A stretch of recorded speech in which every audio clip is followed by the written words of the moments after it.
Hi guys! So if you haven't watched my last video, it was my middle school experience and I gave some advice about what happened, and I decided that I wanted to make a mini-series on experiences that I've had. So today I'm going to be talking about my depression and hospital experience and that kind of stuff. Before I start this video, I just wanted to say that this can be triggering, so I'm just putting out a trigger warning just in case, because I want anyone getting mad at me. But I am going to be giving advice, so it's your choice if you want to keep watching. And yeah. So basically, I got depression at a very, very, very young age.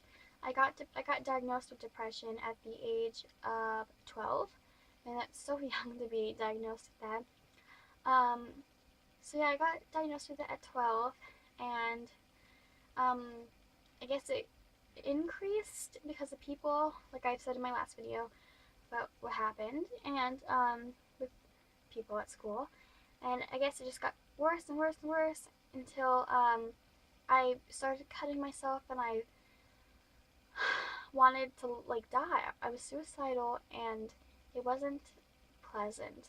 So this dragged on for a few months, and I was like, I'm done with this feeling. So I went to my mom and I asked her if we could have an appointment at Sundance and talk about getting help. And she did.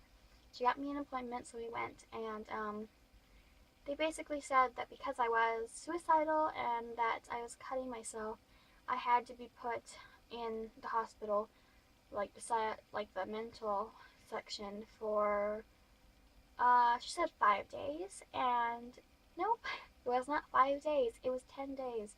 She was very, very off. So basically, that kind of sucked because I thought I was going to be there for 5, and I wasn't, so it was very misleading. I was there, and then the first day I wasn't happy. I was crying because obviously I'm extremely anxious and extremely depressed, and I don't want to have to leave because I was kind of a shock. I didn't know I'd actually stay there. I thought they would actually get me help, so it's kind of like a hit in the, like a punch in the face, like, oh, okay. um so yeah, I had to stay there for 10 days, and the first few days I met someone that was super nice to me, and she was like my best friend in there, and she was so smart. Like, she was younger than me, and she was like a 12th grade level. I was like, oh my gosh. But she was so sweet and so smart, and she was there for the same reason I was, and we had like the same beliefs and stuff, but it was really cool. And so it was okay. I got used to things.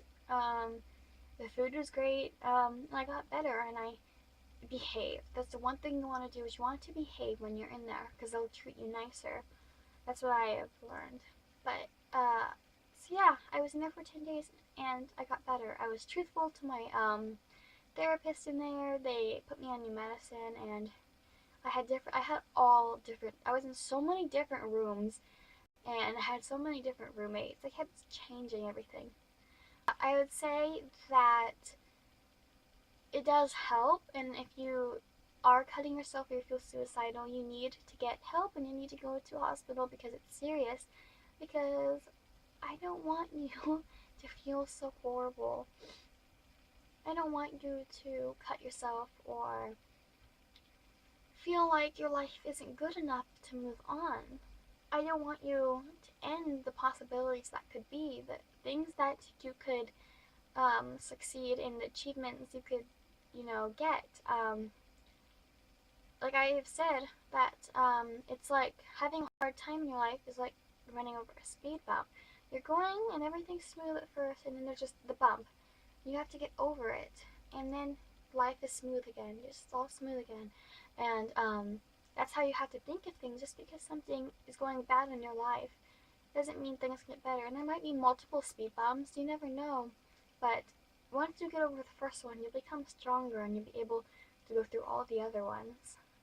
I've also said that after you're like, once you know how to cope with the depression and suicidal thoughts, it's always like you kind of put them there's a wall, and on the other side of the wall is the horrible thoughts, and you have to be strong and keep those on the other side. And sometimes things can get hard and break the wall, but you have to rebuild your wall to stay sane, to be happy, and you just have to keep everything away and be strong enough to keep yourself good, I guess. And if you are cutting yourself, get help, like I've said. Cutting yourself doesn't do anything for you. It's just leaving nasty scars in yourself. And I know that I cut myself to try to get people to notice I was hurt, and that's not the way. That's an immature way to get people to notice. You need to actually tell someone if you're upset. I hope you liked this video. If you did, please thumbs up so I know that the series is a good idea. And if you need any advice, like any questions or anything that I haven't discussed, leave them down below, or if you want it to be secret, you can email me. And you know where to get my email under the About section on my channel. And yeah, I hope I helped someone, and hope you don't feel alone. I love you guys, and thank you for staying with me, even though I only have like 60 subscribers. You guys are so amazing, and I've been getting a lot more love than usual. So yes, I will return the love to you guys, because I really want everyone to stay happy. And you're not alone, so just remember that you're not alone, because bad things can happen to great people.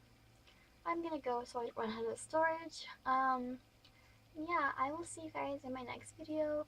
I'm not sure when my next video will be or what it's going to be. I was thinking about like a video on sexuality and how I kind of came out as being pansexual, which some people will be like, you're too young to know. So I'm probably not going to do that because I just don't want to get a lot of hate, which is understandable. But yeah, I will see you guys in my next video. Bye bye!